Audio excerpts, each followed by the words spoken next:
On February 28th, a coordinated military strike, codenamed Operation Epic Fury, targeted sites across Iran. The retaliation hit immediately, blocking the Strait of Hormuz. This visualization tracks exactly what happens when you block a choke point handling 20% of the world's daily oil. In just 3 months, the price per barrel shot past $118. Prices nearly doubled, marking the sharpest rise we've seen in decades. Then, a ceasefire was announced. The markets rallied, and people breathed a huge sigh of relief. But the math at the cash register tells a completely different story. Despite the ceasefire, grocery bills, transport costs, and energy expenses are still climbing. That disconnect happens because economic shocks operate on a strict delay. Think of it like food poisoning. The moment you stop eating bad food, you don't instantly feel fine. The poison is already in your system. The supply chain has already absorbed those massive oil costs, and that expense takes months to finally land on your receipt. The fighting might be paused, but the economic shockwave just woke up a specific financial monster we haven't dealt with since the 1970s, and the safety net that's supposed to protect you is completely broken. To understand this threat, you really have to look at oil as the invisible ingredient in almost everything you buy. It multiplies the cost of growing, the processing, the packaging, and driving every single item on a supermarket shelf. When that foundational cost spikes, businesses get squeezed from two sides at exactly the same time. Their operational costs for electricity and transport go up, while their customers, terrified by their own rising bills, start spending significantly less. The corporate response to the squeeze is quiet but immediate. Companies halt overtime, then they freeze hiring. And finally, to protect their margins, they initiate layoffs. This logic model breaks down the problem. In a normal recession, the economy shrinks and people lose jobs. But because spending drops, prices eventually come down too. Stagflation is the evil twin. The economy slows down and jobs disappear, but the cost of living aggressively keeps climbing. This gauge visualization tracks an AI model built by Moody's to predict recessions using 80 years of data. Every time this model crosses the 50% threshold, a recession hits within 12 months. Right now, it's sitting at 49%. Combine a shrinking job market with stubbornly high prices, and you have the exact mathematical setup that crushed the middle-class standard of living for an entire decade in the 1970s. So if the data is flashing red, why aren't central banks rolling out the bailout playbooks that saved the economy in 2008 and 2020? It's because they're locked in a trap. This dashboard illustrates cutting interest rates.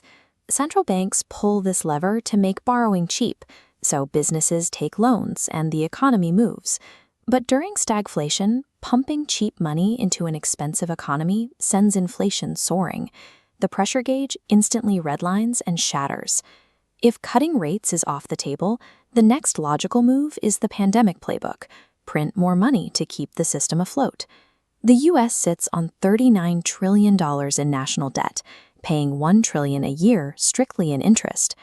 Break that down to an individual tax dollar, 19 cents of every dollar collected goes straight into the incinerator just to cover interest. We are tapped out.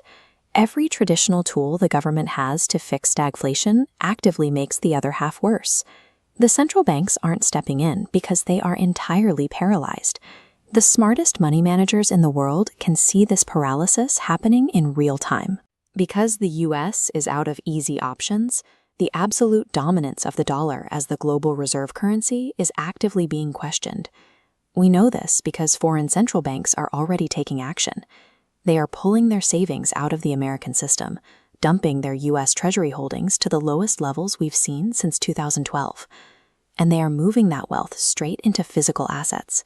Gold now makes up 24% of global central bank reserves. They are preparing for a weaker dollar. If the most powerful institutions on Earth are actively reducing their exposure to the dollar to protect their wealth, relying entirely on a standard cash savings account is a massive risk for everyday citizens. Even when governments do attempt to provide local relief by stepping in with price caps and subsidies, that money rarely reaches the bottom. This pipeline visualization shows exactly where that money goes. During the recent Ukraine energy crisis, governments poured tax dollars into energy subsidies. The result? 95 massive corporations raked in $36 billion in unexpected profits, funneling 84% of it straight to their shareholders. While corporations pocket the difference, low-income households are left spending 33% of their total income strictly on food just to survive. To protect yourself, you need to play defense right now. Pause any major financial commitments. Assume your expenses will climb before they drop. Build a cash buffer for breathing room, and seriously look into diversifying your assets away from just holding cash. Then you need to play offense. In a shrinking job market, you cannot afford to be replaceable. Spend your evenings upskilling, learn to provide a service businesses actually need, and build a modern side hustle that generates income independent of your main paycheck. The middle class is being squeezed from both sides, and waiting for a government safety net is a losing strategy. The ones who take the time to understand this trap are the exact same ones who will come out richer on the other side.